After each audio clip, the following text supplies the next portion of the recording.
Hello everyone. We are very happy to receive today Mr. Michael O'Connell representing La Rose Noire, Australia. Welcome, Michael. Thank you for inviting me for this podcast. It's great to be here.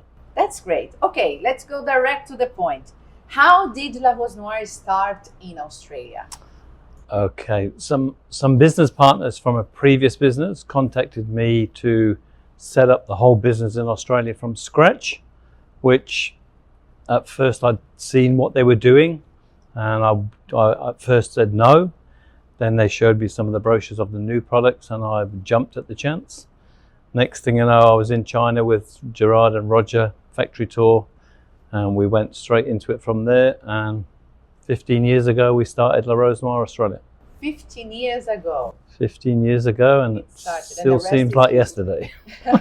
Time goes fast. Yeah. Yes. Can you tell us more about the idea you had in mind when you started with the brand in Australia? Being a pastry chef myself, I thought this was perfect. And having the pastry chef background, I thought it was great to sell and a perfect fit for me. Starting in Australia, I didn't expect it to be as slow as it would. The uptake from chefs, not sure why at first, but many chefs would say, who else uses it? How do you say the brand La Rose Noire?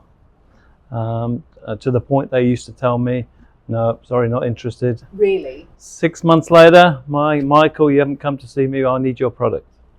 So they change, they want to be using a product that someone else is using. Most chefs, if I was a chef, I want to be the first to use it. Right. A great example is with one of the biggest hotels in Melbourne. We went to see the chef. He looked at our list of container products coming in and took 50% of the stock. Really? And that was where it all started. I see. And I'm sure whenever something is new in a market, like a brand is totally new, it's difficult to start and it takes a while to develop. What would you say was the game changer for you in Australia when the business really started to take off? So we took it in baby steps at the start. That we had many issues in Australia. There's a lot of issues importing products with the importing license. So it took a while at the start, but then myself running the business on my own with some business partners who were silent, left me to start from scratch with sales, distribution, money collecting, everything. So it was hard work, but the game changer for me was when Robbie Mayer from Mayer's Fine Foods approached me and said, I want the business. Meaning he wanted La Rose Noire Australia in the portfolio of Mayer's. Ever since we joined them, we've took it to another level in Australia. Very nice, very nice. And in all these 15 years, I'm sure you have so many memories about what happened along the journey. What would you say is your best memory and worst memory of these 15 years? Well, best memory. One of the funniest memories is being in Australia with Gerard. And we used to go in before we did the display setups with the black tablecloth, and we used to pull the products out, show the chef. So we're in Darling Harbour in Melbourne.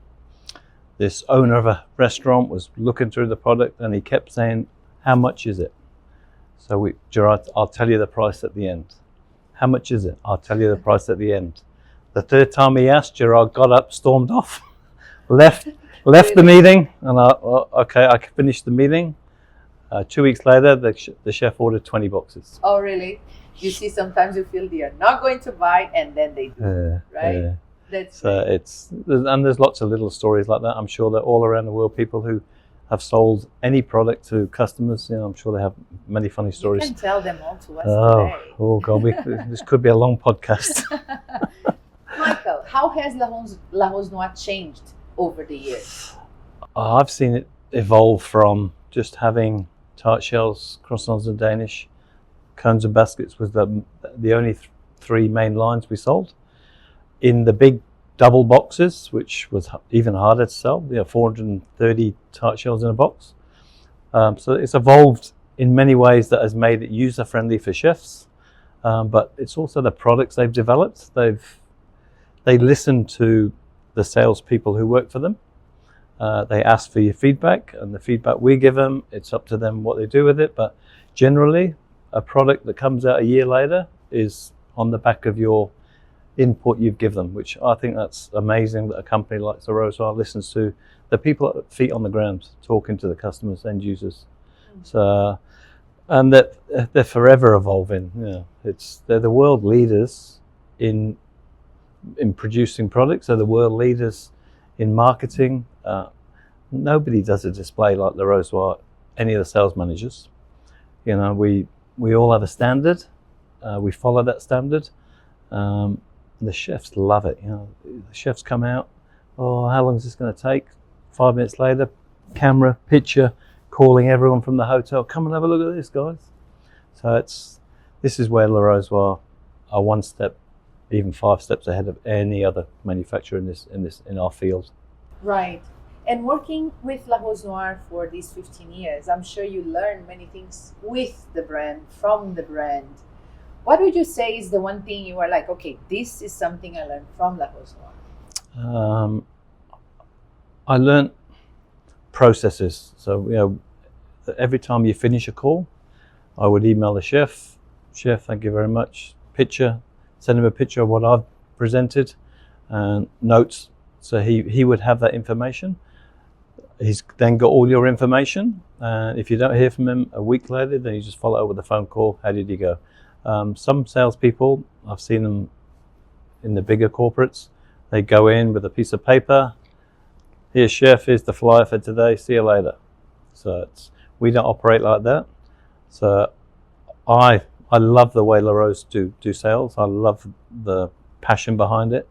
So the people who manufacture the products, which I call not a warehouse, or it's a pastry kitchen. It's the biggest pastry kitchen in the world. But they make the products with so much love and passion, and we've got to go out there and sell it. So, Michael, what makes you very proud of being Rose Noire nowadays? Well, my nickname in Australia is Mr. Rose Noire. Having started it from the scratch and always knocking on people's doors, they just know me as Rose. So, and every day there's something different within the business that everyone has issues day-to-day basis, but we offer solutions here at Rose, and the beauty of what we offer is we have a solution for every customer's needs. So for me, it's the whole package for Rose. So great. And if I may ask you, what is your favorite product of Rose Noire? Oh, good question. I still love the La Passion Tart.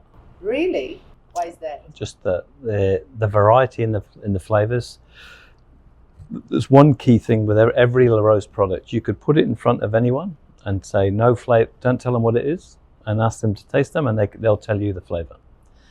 Compared to other manufacturers, you'll be, what is this? What is this? So sometimes I just say to the chef, taste it, tell me what you think. What flavor is it? And they can they know straight away. Even the macaron, whatever. But I think one of the best ones is that double dipped tart shell, the crunch in the shell, the fillings, the variety. That's the quality behind it. It's the quality. It's just everything's done properly and packaged properly. So every time you open it, it's perfect. While Rose Noire is making the best quality products in the market, as we believe, how do you do to make them sell successfully? What I mean is, what is the secret for a successful business? Rose Australia, with the products that we do and the presentations we do, it's not a hard sell. It's finding the unique product for that one customer within the range, and then growing it each time you visit them. So no point going to see a customer and trying to show them the whole range when they're only interested in 3 things. So focus on what their needs are. Once you focus on their needs, then you move on to the next one. But once you've got them on board, they're easy to add to the basket. So every time we have someone on board with certain things, next time we go in, what about this line? What about this line? And slowly you grow from 1 product to 2 to 3. So generally every time you go in for a sale, they're looking for 1 product. So you need to focus on what they need and listen. A very key point for every salesperson is listen to the customer and understand where they're targeting their need. That's very important, Michael. Maybe you want to elaborate a little more, because sometimes we find salespeople around the world that speak a lot. They speak more than they listen. Mm-hmm. Please elaborate, let's say, the characteristics of a good salesperson. Like I say, of course, our goal is to go in there and sell. So we want to get all the key points out. But you have to get the key points across, but listen to the customer. And when he's focused on something, stop and go back to them and remain on that one product. And then, are you happy to move on? And just make sure that you keep it. And instead of going through the whole thing in one big blah, just keep saying, are you okay? Any questions? Next one. You okay? Any questions? Always follow it up with a bit of feedback from them, not just the sales rep talking for 30 minutes. Get them input. What do you think of that? How do you think that tastes? And then you'll know where their head's at and where their mind's at for what they're looking for. Great, thank you. When we talk about challenges, I'm sure you faced many of them, as you mentioned in the beginning. Some customers didn't even want to try the product. Did you have any other challenge that for you was, let's say, the biggest one? And how did you overcome? So a big challenge for Australia is the size of the country and getting products all across Australia. So, example, if we're in Melbourne and we have to go to Perth for a visit, it's nearly a 5-hour flight. So to get products to them, it takes 5 days on a road train or a truck. So, and Queensland very similar, 3 hours. So we started working with the right partners in each state. So now we sell direct containers from Philippines to the customer. So this way they have stock on hand, they get it, all the stock they require. We don't touch it. There's no distribution. And a big thing with Australia is the distribution. Getting across to WA, they take it on a railway, and they have a lot of derailments. So if your stock is on the train and gets derailed, you can be up to 2 weeks waiting for stock. And if you haven't got stock, you can't make a sale. That's an issue, right? Yeah. Yeah, it's a lot to think about when you have a business like this with a country like Australia. But okay, let's go to your personal side a little bit and understand a little more who's the man behind the businessman. So could you share with us, Michael, what is your sweetest childhood memory? Oh, this is a good one. My dad's a bit of a character, so I'm not too sure where I get that from. But he used to work in the military, and he used to go away for longer trips and come back. Every time he come back, he would have a gift in the suitcase. So as children growing up, we always knew there was something in there. So this one time he come home from Egypt or somewhere, I can't remember where he was from, and said, go to the suitcase, kids, help yourself, there's something in the box for you. As we ran to the case, opened the suitcase, opened the box, a big spider pops out and flies across the room, and we're screaming. Screaming, kids running away, and the mum going, what have you done to them? And my dad rolling around laughing. So, and then we laughed about it after, but we scared the crap out of would be very scared. But it was so fun. It was just, I never forget that. Never forget that. Seeing my sister's face, my brother. Yeah, it was brilliant. So that's what you remember from that's what I remember from my childhood as a kid. Also one of my best ones was waking up on a Christmas morning.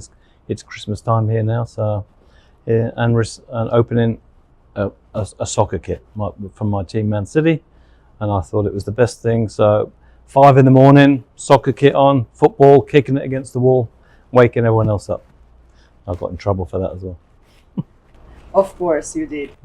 So, Michael, did you have any mentor in your life? Somebody who was like a big positive influence for you professionally and also in your personal life?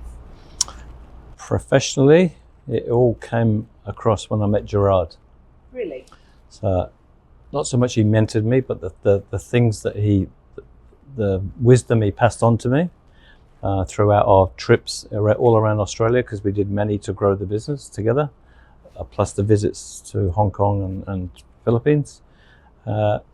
So he's always offered me some advice, and I've always taken it on board and listened to his advice and fitted it into my day-to-day role. So he's changed my attitude in business and in life, and just made me a better person in the role I do today. That's great. That's great. So if you had a motto in your life, what that would be? Love what you do and do it with love. That's interesting. Okay, love what you do. You need to be passionate about what you're doing in your work life. If you're getting up in the morning and you're not interested in going to work, you're in the wrong job. If you're getting up in the morning and you can't wait to go to work, that's what you should be doing. So is that what motivates you to get out of bed every morning? For me to get it up, it's because I love the role I've done for 15 years. And I think about the people in the Philippines that if we don't sell the products, they're not working. So it's not just sales for us to make our figures look good. If we're not doing our job and selling, then the people in the Philippines haven't got a job. Right. So we have to think a bit further back, and it's the whole picture for us. Right. Okay, something that not everybody likes to talk about, which is failure. Of course, failure teaches us a lot. If you go back and think about your journey, what was your biggest failure in life, and what did you learn from it? I don't like the word failure. All right. So I prefer the word mistake. Mistake. So in Australia, growing the business as you try to grow the business, and if you get someone saying, "Oh, I really want this, I want this," and with the shipping times to Australia, 4 weeks plus 5 weeks lead time, we have to get products in and we have to plan it properly. When customers give you their word that they're going to take 200, 300, 400 cartons of product when it comes in, and in the meantime that they haven't signed a piece of paper, the product comes in and they've moved on or they changed their mind. So we learned very quickly that anything we take on now, we get a signed document that you commit that when this product comes in, you will take it all over a period of time. That's smart. Yeah. And that's a lesson that we learned once, but we didn't do it twice. And that's the thing with mistakes, not failures. We all learn from your mistakes, but if you keep doing it, then it's a failure. Now talking about achievements, what is your biggest achievement or accomplishment in life? Achievement is probably taking La Rose to Mayors when Robbie Mayer asked me. I was looking for that next move because the partners were stepping away from the business. So I wasn't sure where. I was a bit in limbo actually. I wasn't sure what I was going to do. Talking to Robbie, he just told me straight out, I want the whole business of La Rose. 2 months later, we were in Clark with Robbie, Gary Willis, who runs the chocolate division. So I report to Gary as well. So the three of us come over here and we had a great time. And ever since that partnership together, which I believe is a fantastic partnership, it's just taken everything to another level. Mayors have offered me distribution in 2 states. We have a large customer base that we feed off now. We have numerous sales reps in every state in Australia. So going from a one-man show to that, it's big. It's big. And we know Mayors is a very stable company and big company, well known in Australia.